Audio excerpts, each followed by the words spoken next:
kita absen dulu ya. Baik, Dok.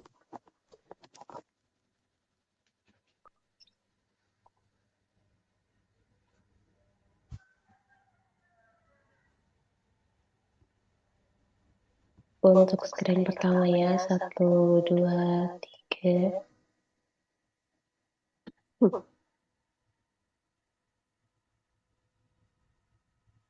Satu, dua, tiga.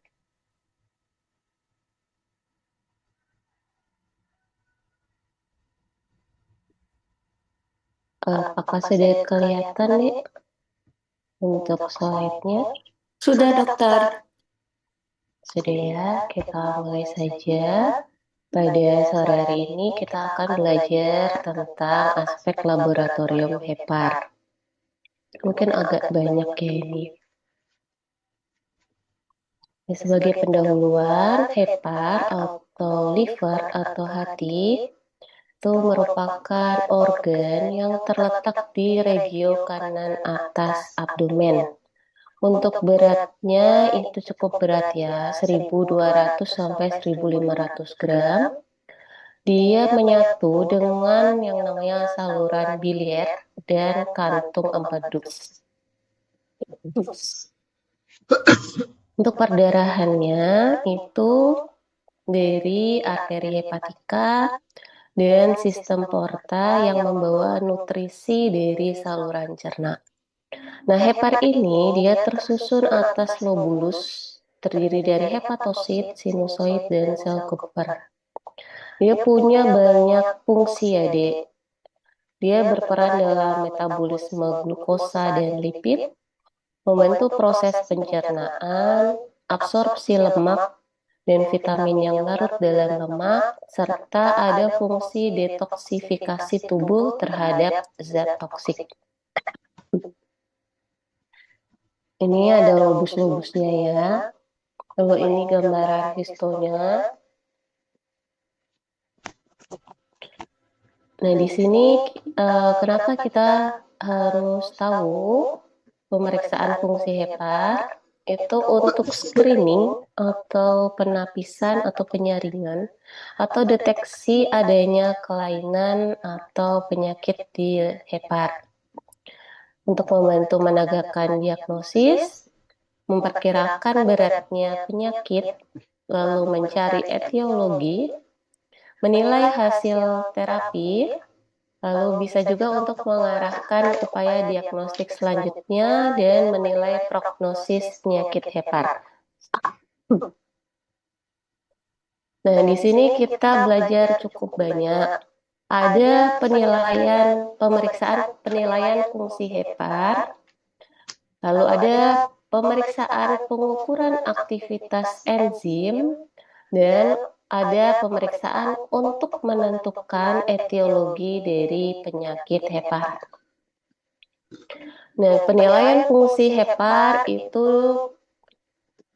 berdasarkan masing-masing fungsinya ya. Hepar ini ada fungsi sekresi, ada fungsi ekskresi, ada fungsi storage atau penyimpanan, dan detoksifikasi. Kita bahas satu-satu. Untuk fungsi sekresi yang utamanya kalian bisa periksa albumin. Albumin itu merupakan protein yang hanya diproduksi oleh hepar. Fungsinya untuk mempertahankan tekanan onkotik supaya cairan tetap berada di dalam sel. Jadi kalau misalkan dia menurun, kita bisa perkirakan akan terjadi pembengkakan dari tangan, kaki, atau perut. Nah, itu karena hipoalbumin, karena tidak ada yang mempertahankan tekanan onkotik di jaringan. Selain itu, dia juga untuk transport nutrisi, transportasi hormon, asam lemak, dan zat-zat yang sudah tidak digunakan oleh tubuh.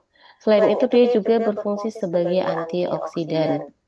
Jika ada gangguan sel hepar atau yang namanya hepatosit, kadar albumin akan turun atau yang namanya hipoalbuminemia. Ini terutama pada kerusakan sel hepar yang luas dan kronik. Selain itu, penurunannya bisa terjadi karena adanya gangguan penyerapan atau malabsorpsi protein, atau intake-nya yang kurang, atau gagal ginjal, di mana ada protein loss ya. Harusnya protein itu akan diserap kembali. Nah, kalau gagal ginjal itu ada kebocoran ginjal sehingga proteinnya itu dia keluar di urin dan tidak diserap kembali. Atau luka bakar yang luas, inflamasi, dan infeksi. Itu juga bisa menyebabkan hipoalbumin.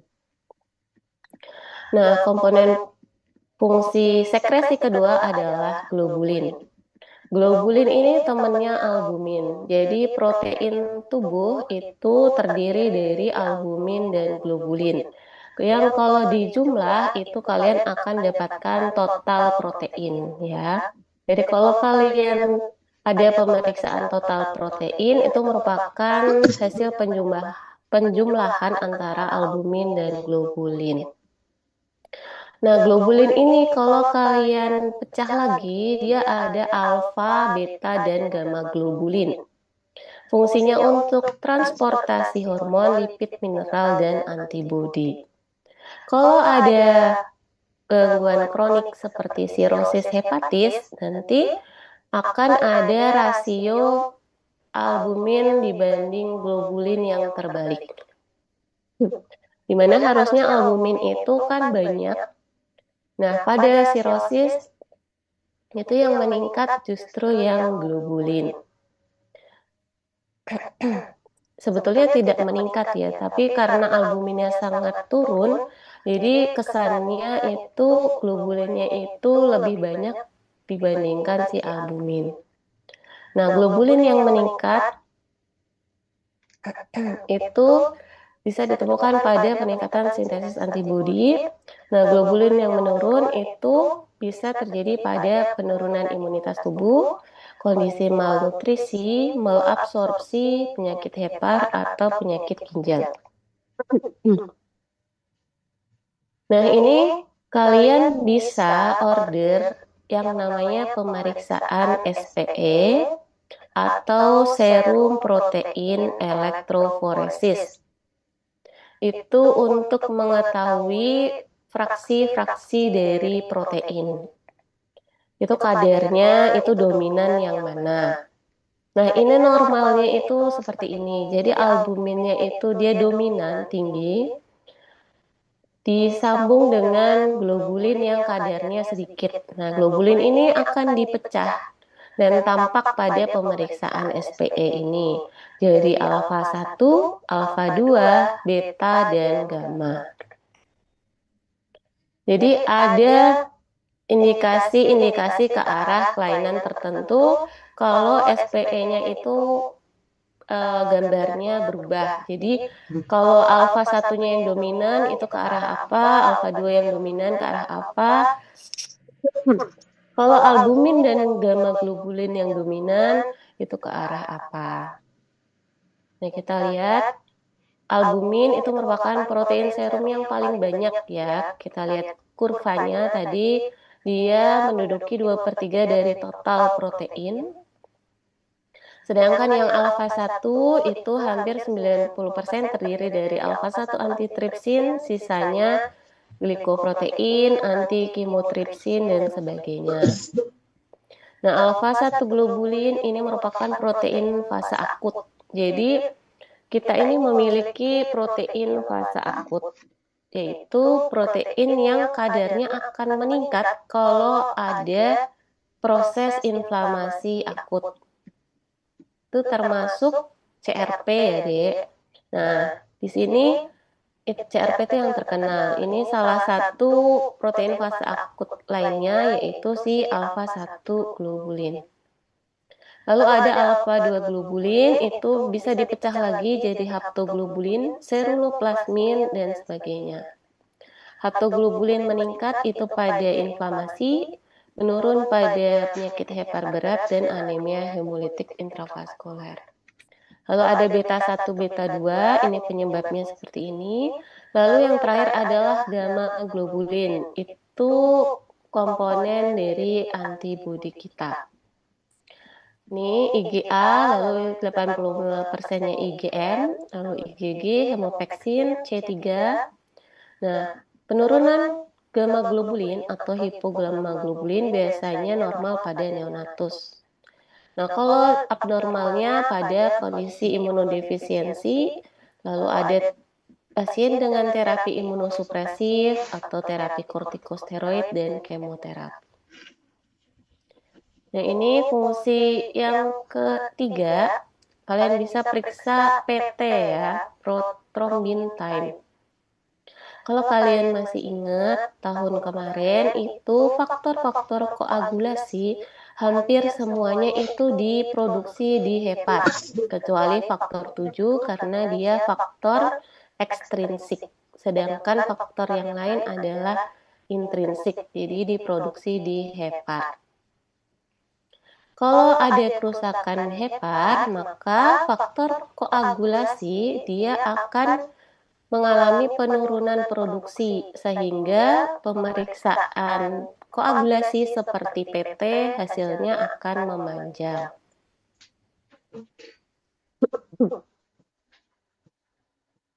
Nah, di sini ada yang menyebabkan PT-nya meningkat palsu karena ada faktor koagulasi yang tergantung vitamin K ya. Seperti 2, 7, dan 9, 10. Nah, ini kalau terjadi obstruksi biliar, maka akan terjadi malabsorpsi lemak, sehingga kadar vitamin yang larut dalam lemak seperti ADEK akan berkurang.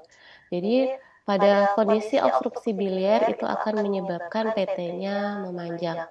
Bukan karena ada gangguan di hepar, tapi karena vitamin K-nya itu menurun sehingga faktor koagulasi yang tergantung vitamin K itu kerjanya tidak maksimal. Jadi kalian harus bedakan PT-nya ada pemanjangan karena gangguan fungsi hepar atau karena kurang vitamin K. Lalu yang keempat ada CHE atau kolinesterase. Ini merupakan fungsi sekresi dari hepar, parameter fungsi sekresi hepar. Dia menurun karena gangguan fungsi hepar, penyakit hepar kronik, dan hipoalbumin. Dia menggambarkan fungsi sekresi itu sebetulnya lebih spesifik dibandingkan albumin. Tapi jarang diperiksa karena lebih mahal dan jarang ada di laboratorium di rumah sakit, jadi harus dirujuk ke lab luar. Nah, kalau ada hepatitis akut dan kronik, itu CHE-nya akan menurun sekitar 30-50%. Sedangkan kalau sudah jatuh ke sirosis atau metastasis kanker pada hepar, dia akan sangat menurun 50-70%. Lalu ada alfa fetoprotein atau AFP. Ini normalnya diproduksi sampai dia fetus ya. Pada saat fetus, dia normalnya pada saat janin usia 6 minggu dan puncaknya itu pada usia 12-16 minggu, dan harusnya si AFP ini akan menghilang beberapa minggu setelah lahir karena dia akan berganti nama jadi albumin ya untuk AFP ini. Nah, kalau AFP-nya masih tinggi, berarti dia ada kegagalan konversi jadi albumin. Itu biasanya muncul pada kondisi keganasan seperti germ sel karsinoma, misalkan tumor ovarium atau testis, hepatoblastoma atau keganasan hepar, atau keganasan gastrointestinal. Dia meningkat ringan pada kondisi hepatitis akut, kronis, dan sirosis. Tapi kalau dia keganasan hepar, dia akan meningkat drastis. Yang kedua, setelah fungsi sekresi, ada fungsi ekskresi atau pengeluarannya. Yang pertama adalah bilirubin. Kalian bisa periksa bilirubin untuk menilai fungsi ekskresi hepar. Di mana bilirubin ini merupakan pigmen empedu yang berasal dari pemecahan hem. Nah, hem ini berasal dari pemecahan eritrosit oleh sel retikuloendotelial sistem, yaitu hepatosit dan sel di spleen atau lien. Nah, kadar bilirubin itu ada gradingnya, nanti akan kita bahas. Peningkatan bilirubin namanya hiperbilirubinemia itu dapat menyebabkan ikterus. Nah, ikterusnya di mana itu tergantung kadarnya. Untuk pemeriksaan bilirubin yang bisa kalian minta itu ada beberapa jenis.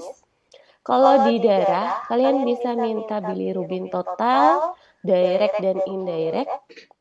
Jadi indirect dan direct, kalau di jumlah itu didapatkan bilirubin total ya. Lalu kalau urin, kalian bisa dapatkan atau cek yang namanya pemeriksaan bilirubin urin, urobilinogen, dan urobilin. Lalu kalau feses itu bisa sterkobilin dan sterkobilinogen. Nah, ini ada pembagian ikterik atau ikterus. Ikterus itu ada 3. Jadi dia ada 3 tahapan sebelum hepar atau prehepatik, lalu hepatik dan pasca hepatik. Kalian bisa lihat di gambar sini sebelah kiri. Jadi asal dari bilirubin adalah pemecahan eritrosit, di mana dia akan keluar yang namanya hem dan globin ya.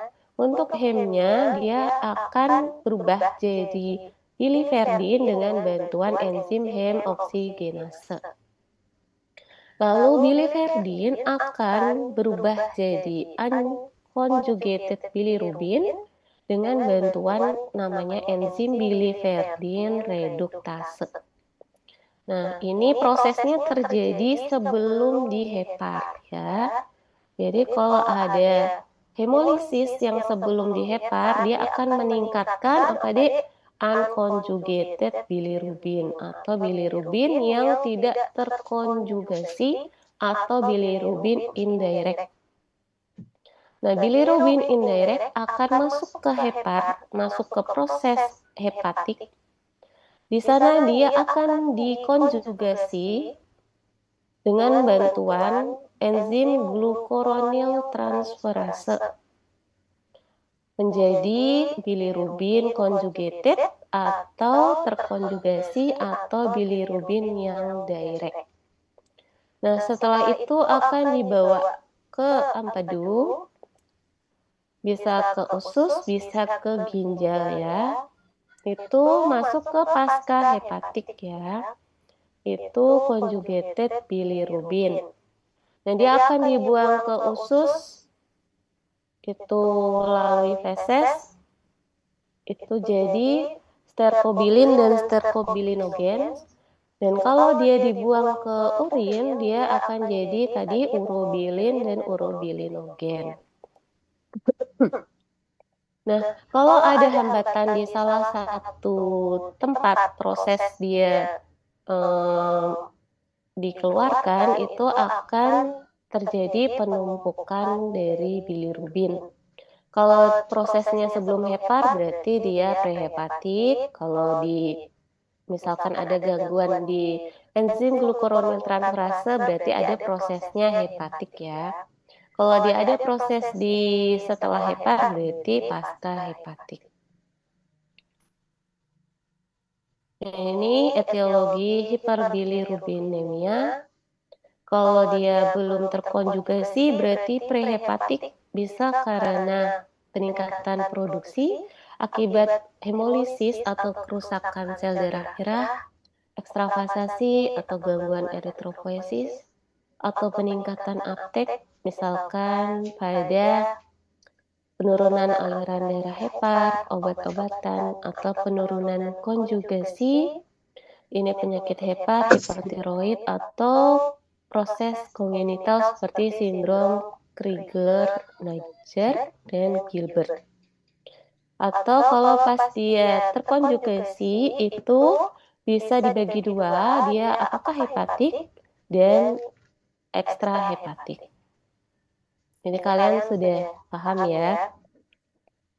Nah, ikterus yang dihasilkan itu dia berbeda antara hemolitik atau yang unconjugated atau yang hepatik, hepatoseluler atau yang pasca hepatik atau yang namanya ikterus obstruktif. Jadi kuningnya itu berbeda, Rere. Kalau kuning pucat, nah ini biasanya dia karena peningkatan unconjugated bilirubinemia. Kalau agak orange berarti dia prosesnya biasanya di hepar. Kalau dia karena obstruksi tidak bisa mengeluarkan bilirubin yang sudah terkonjugasi, dia biasanya prosesnya pasca hepatik dan warnanya kuningnya agak kehijauan. Nah, kolestasis atau gangguan pengeluaran bilirubin itu bisa dari proses intrahepatik maupun ekstrahepatik ya kalau dari proses yang tadi. Nah, ini nilai bilirubin total itu bisa kalian dapatkan dengan menjumlahkan indirect dan direct. Jadi kalian tidak harus memeriksa 3 item ini ya, Dek. Kalian cukup periksa 2 aja. Yang satunya bisa kalian hitung secara manual. Jadi mengurangi biaya pemeriksaan. Nah, ini terjadi ikterus kalau bilirubinnya sekian di atas nilai normalnya ya. Nah, kalau ada bilirubinuria, urobilin dalam urin itu bisa menunjukkan adanya proses kolestasis. Kalau ada bilirubinuria ditambah urobilinogen yang meningkat di dalam urin, itu bisa menunjukkan adanya kerusakan parenkim di hepar. Lalu setelah bilirubin, fungsi ekskresi kedua adalah asam empedu. Jadi sintesis di hati itu primernya atau sebagian besar di hepar, atau sekundernya dia diproduksi di usus dan dikeluarkan melalui feses. Nah, 95% akan direabsorpsi kembali oleh usus dan masuk ke siklus enterohepatik. Untuk pemeriksaan asam empedu sebaiknya puasa dulu 8-12 jam dan menurun jumlahnya atau kadarnya pada kondisi sirosis. Nah, kalau kolestasis dia hampir tidak terbentuk asam empedu sekunder sehingga rasio asam empedu primer dan sekundernya akan meningkat. Lalu fungsi yang ketiga, kalian bisa periksa kolesterol. Dia disintesis di hepar, ini kolesterol yang endogen ya, karena kalau kalian ingat itu dia pembentukannya ada siklus eksogen dan endogen. Ini yang endogen.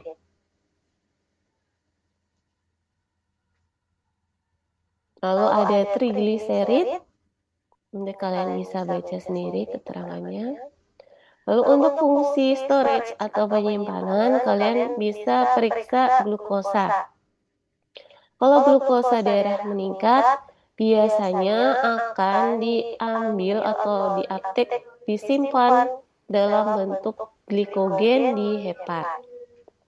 Nah, hepar akan merubah glukosa yang berlebih menjadi asam lemak dan diubah lagi jadi trigliserid.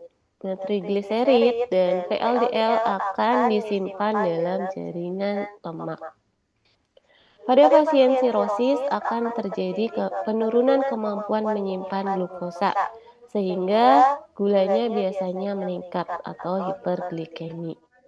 Nah, pada kondisi puasa atau diet atau lapar yang berkepanjangan, itu akan terjadi pemecahan simpanan glikogen di hepar. Jadi ini proses glikogenolisis.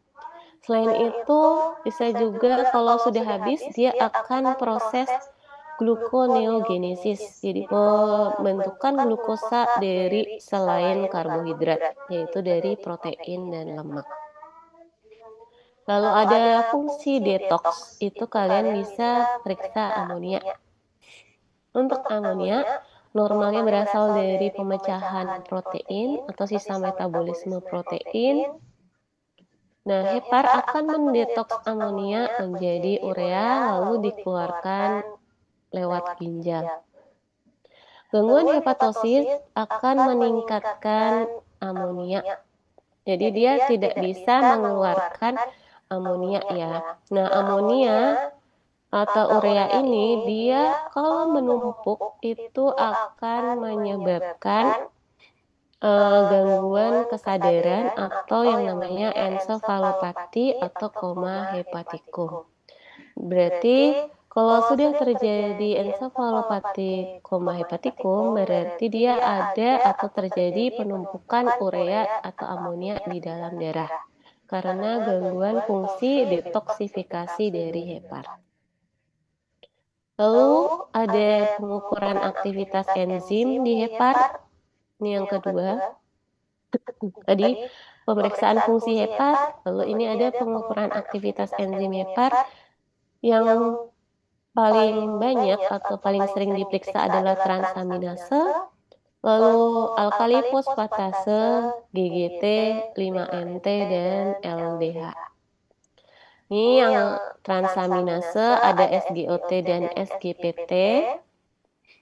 Kalau SGPT itu selain di hepar, dia juga didapatkan di jantung, otot, dan ginjal. Sedangkan kalau SGOT itu dia juga terdapat di sel jantung juga, lalu di hepar, di otot rangka, ginjal, otak, pankreas, limpa, dan paru. Dengan kadar tertinggi di jantung. Jadi lebih spesifik yang si SGPT ya atau ALT.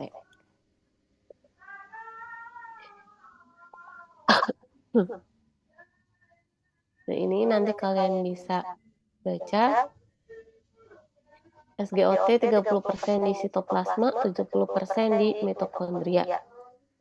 Lalu tinggi SGOT itu berhubungan langsung dengan kerusakan hepatosit. Jadi kalau ada kerusakan hepatosit, terutama akibat infeksi virus hepatitis, dia biasanya akan meningkat lebih dari 1000 ya, terutama ini hepatitis A ya dek. Kalau hepatitis B biasanya dia memang meningkat, tapi tidak sampai 1000. Jadi rata-rata misalnya mungkin 400 sampai 600. Sedangkan gangguan hepar atau kerusakan hepar akibat obat-obatan itu biasanya 100-200-an. Nah, ini ada yang namanya rasio deritis, jadi SGOT dibagi SGPT. Kalau dia kurang dari 0,8 itu biasanya menunjukkan kerusakan ringan. Ini pada peradangan akut.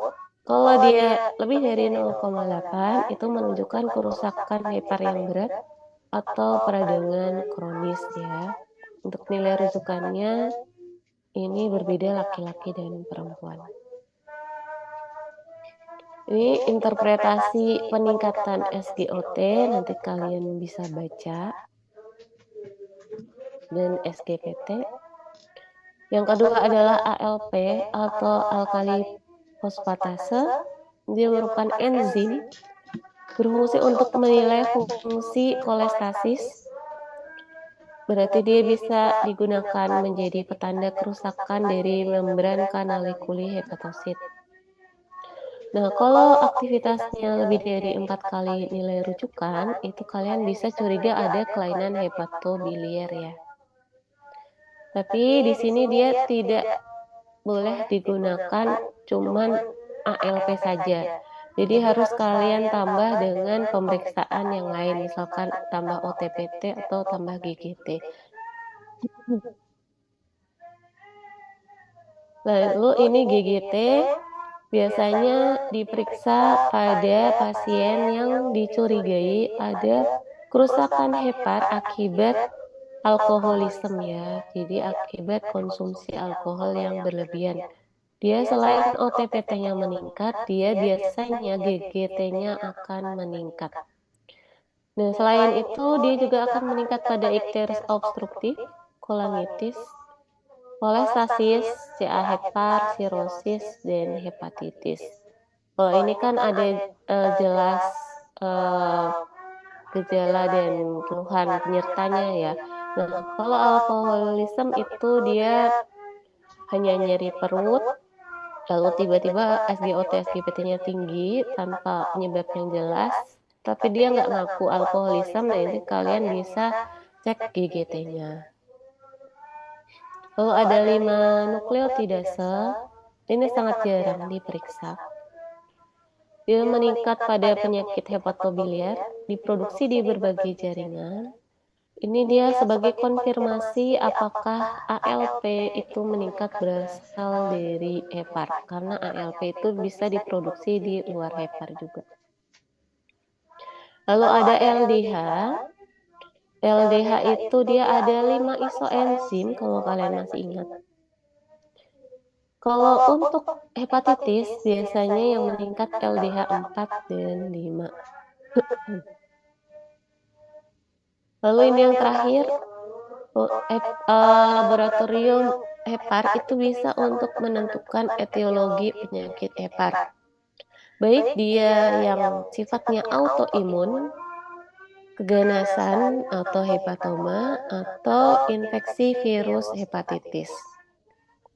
Untuk yang autoimun itu cuman ada 2 marker atau petanda tumor, yaitu ANA ini dia tidak spesifik ya. Jadi kembali lagi ke prinsip petanda tumor, kalian tidak boleh menggunakan tunggal ya. Jadi satu petanda tumor saja. Jadi kalian harus memeriksa panel.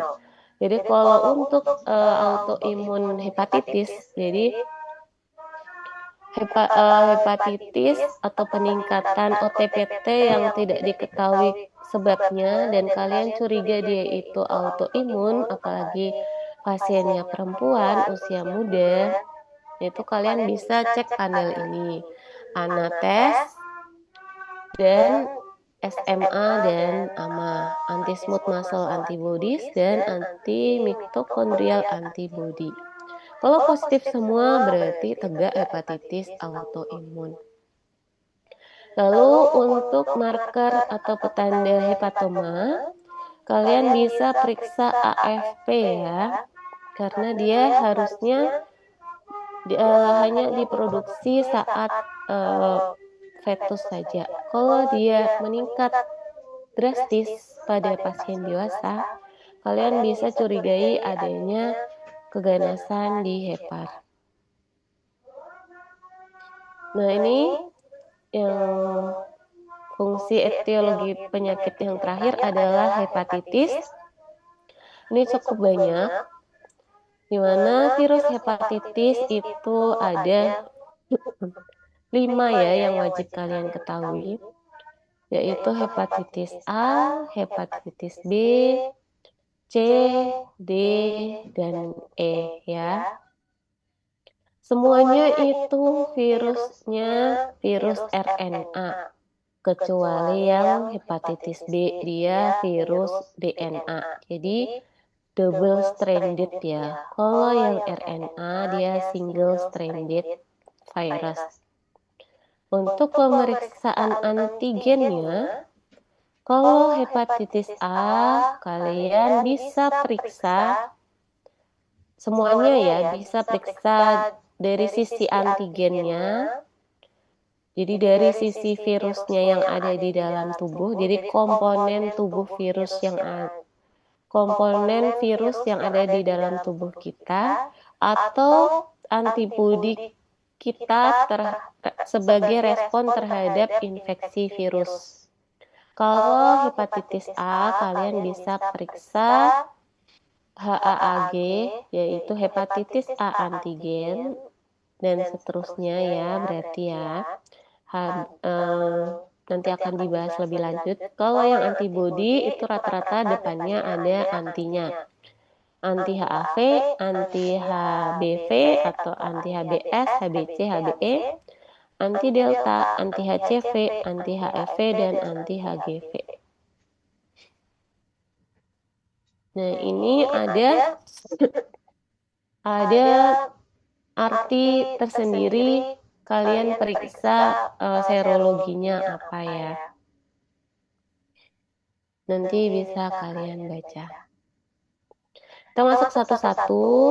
Hepatitis A disebabkan oleh hepatitis A virus atau HAV. Nah, ini dia pada anak-anak itu dia biasanya asimptomatik dan anikterik. Tapi kalau orang dewasa yang terkena, biasanya dia kan gejalanya itu berat ya. Demam, lalu mual muntah, gejala GI tract, lalu diikuti oleh perubahan kulit jadi ikterik. Dan biasanya ada riwayat suka jajan di pinggir jalan. Jadi kalau kalian dapat soal, dia ikteriknya mendadak, demam 1 minggu, riwayat dia makan di pinggir jalan sembarangan, yaitu kalian bisa curiga pasiennya hepatitis A ya. Dan OTPT-nya, SGOT, SGPT-nya biasanya ratusan atau bahkan ribuan. Untuk pemeriksaannya bisa IgG atau IgM anti HAV. Ini ya, IgM dan IgG anti HAV.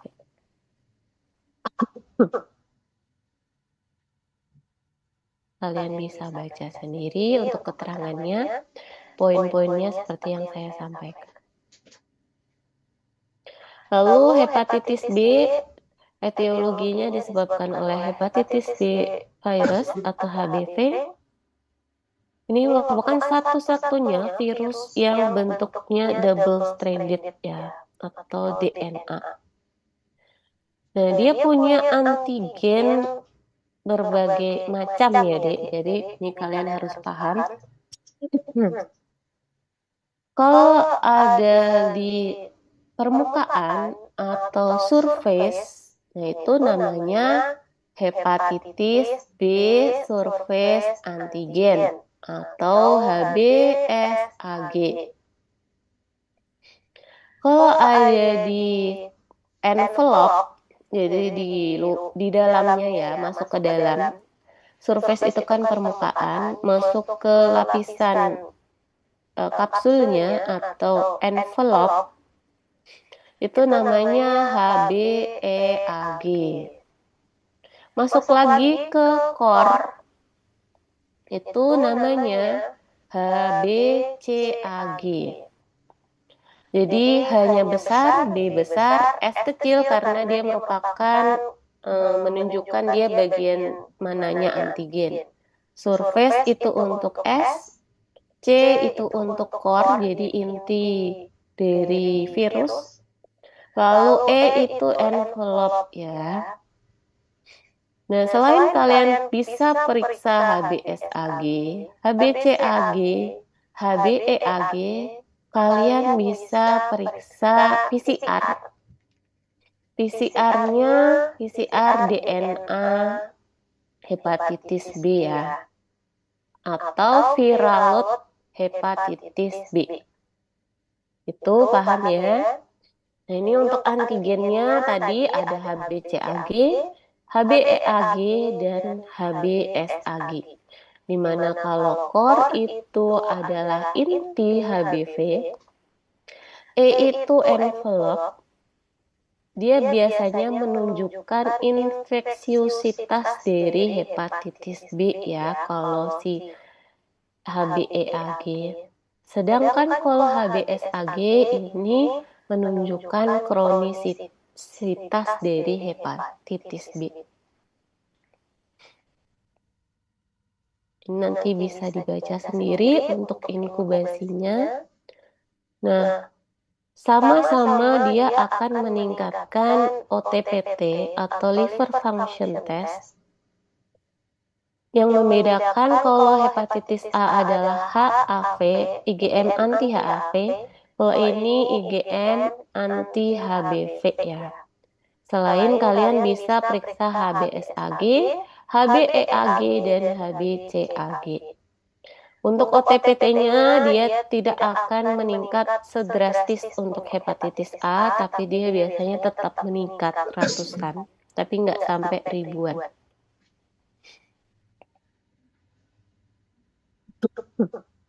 Lalu yang antigen tadi ya, ini permukaan adalah HBsAg.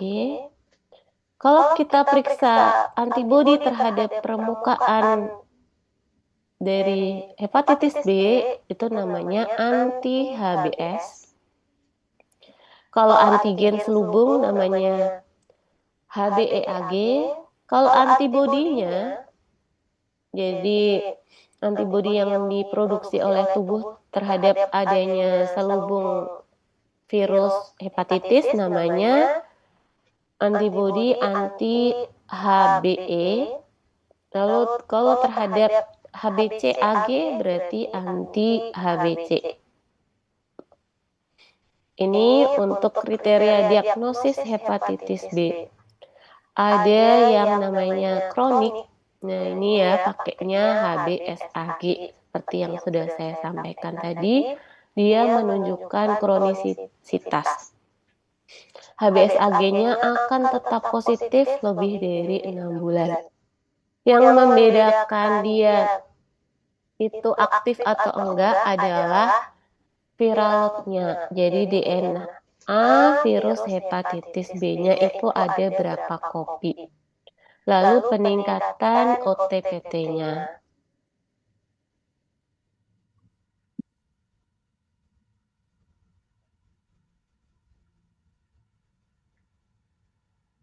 Terus ini kalian bisa bedakan apakah si pasien itu terinfeksi awal atau dia akut atau kronik atau low level karier atau habis sembuh atau infeksi dalam jangka waktu yang lama atau dia pasien dengan pasca imunisasi hepatitis B. Itu dari 4 pemeriksaan ini ya. Jadi kalian bisa periksa HBsAg-nya, anti-HBs, anti-HBc, dan IgM anti-HBs.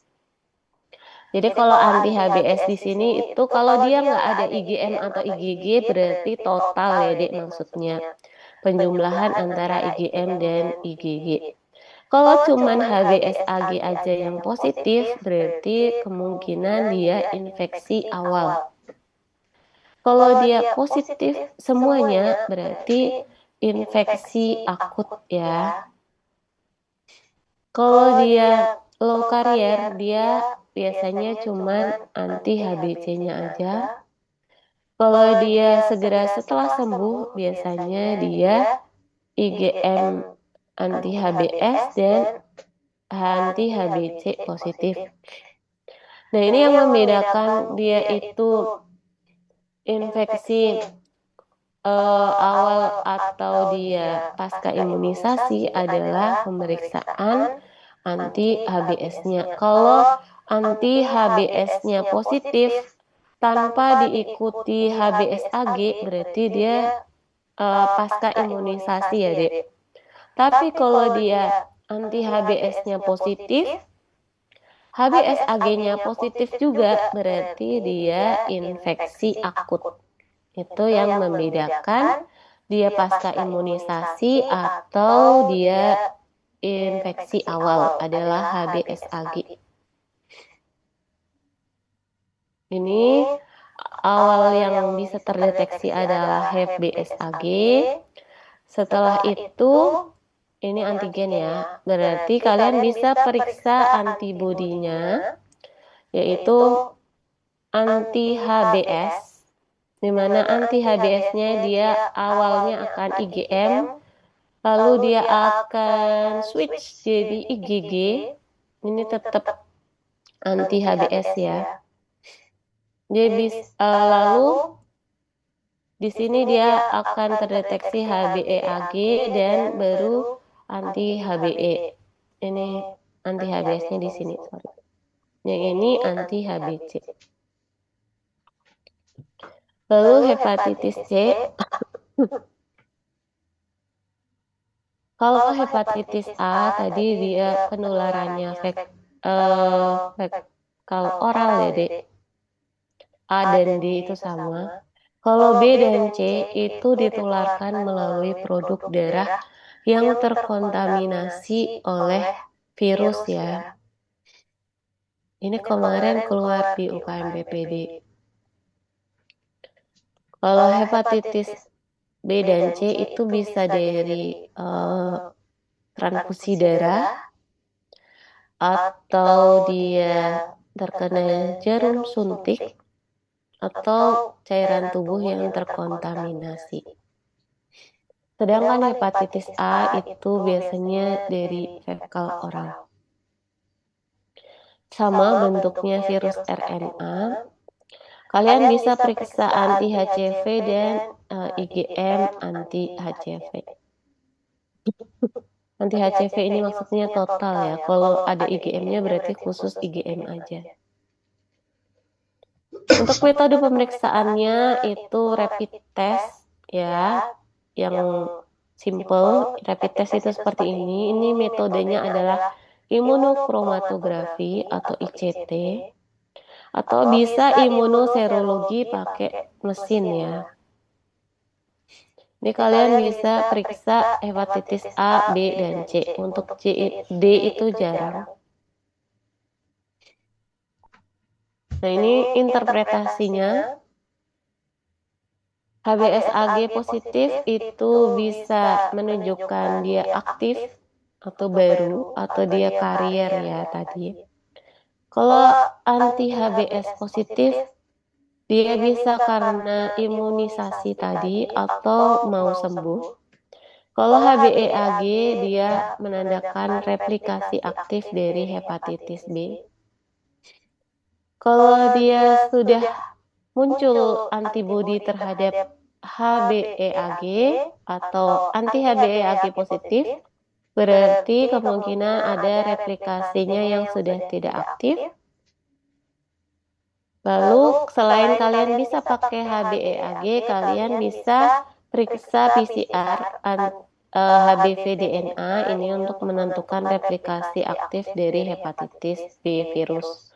Nah, si HBV DNA ini bisa juga untuk monitoring terapi yang kalian berikan pada pasien hepatitis B dan hepatitis C ya, berarti HCV DNA. Ini kombinasi dengan pemeriksaan fungsi hati. Itu kalau hepatitis akut biasanya sebelum pemeriksaan serologinya muncul, dia yang muncul duluan adalah peningkatan OTPT, lalu bilirubin darah dan urin, makanya dia ikterik. Bisa juga dia peningkatan ALP dan GGT, tapi jarang diperiksa karena mahal. Nah, itu kalian kira-kira serologinya kalian curiga dia itu B atau C atau A ya. Kalau curiganya dia itu ada riwayat habis makan sembarangan, berarti kalian periksanya anti HAV atau IgM anti HAV. Kalau dia curiganya hepatitis B atau C, kalian bisa langsung periksa dua-duanya. Kalau kronis, dia lebih ke SGPT-nya yang meningkat menetap lebih dari 6 bulan. Nah, perjalanan penyakit hepatitis, kalau dia hepatitis A, dia biasanya hanya bersifat akut dan akan sembuh tanpa menimbulkan sisa ya. Sedangkan kalau hepatitis B dan C itu dia bisa jatuh ke kronik ya, kalau tidak diterapi dengan baik. Nah, penyakit infeksi kronik dia bisa menyebabkan yang namanya sirosis hati. Nah, sirosis hati yang tidak diterapi atau tata laksana dengan baik itu dalam 5 tahun dia ada yang berubah jadi keganasan. Ini yang hepatitis B. Sedangkan hepatitis C, dia dari infeksi kronik, dia bisa langsung jadi karsinoma atau hepatoma. Jadi, pasien hepatitis B dan C itu sebaiknya diberikan tata laksana yang baik supaya dia tidak jatuh ke hepatoma atau karsinoma sel hati.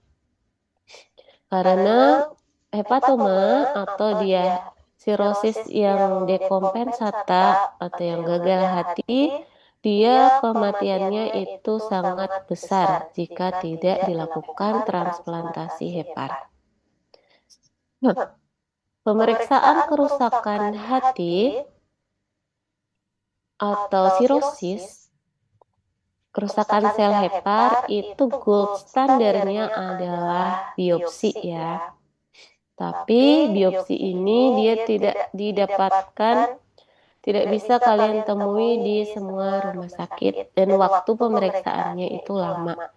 Jadi kalian bisa pakai alternatifnya adalah metode yang non-invasif, bisa pakai petanda dari serum atau bisa pakai pencitraan dari USG contohnya ya.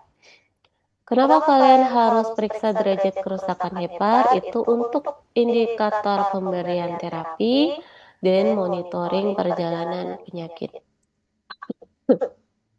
Nah, petanda serum kerusakan hepar sekarang itu banyak dipakai, yaitu FIB-4 dan skor APRI. Ini dua-duanya scoring ya, Dek. Ini untuk memperkirakan secara kasar kerusakan hati yang terjadi di pasien. Kalau FIB-4 ini kalian dapatkan dari perhitungan usia dalam tahun, dikali AST, dikali trombositnya, dikali akar ALT, dikali 100. Ini agak susah, yang lebih gampang adalah skor APRI. Skor APRI itu dari kadar AST dibagi nilai normal atasnya AST dibagi trombosit dikali 100. Kalau skor APRI-nya kurang dari 0,5 itu menunjukkan tidak ada fibrosis atau ada fibrosisnya minimal. Sedangkan kalau skor APRI-nya itu 0,5 sampai 1,5 itu menunjukkan fibrosis sedang. Kalau dia lebih dari 1,5 itu dia fibrosisnya berat atau sudah jatuh ke sirosis hepatis. Makanya perlu dilakukan USG atau bahkan biopsi.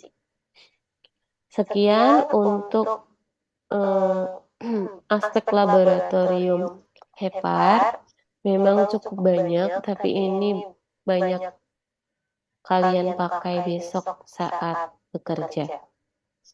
Ada yang mau ditanyakan, Dik? Belum ada, dokter. Ya, ada ya. Kalau tidak ada, kita akhiri saja kuliahnya. Terima kasih. Kita tutup dengan hamdalah dan doa penutup majelis. Alhamdulillah. Subhanakallahumma wa bihamdika. Allah.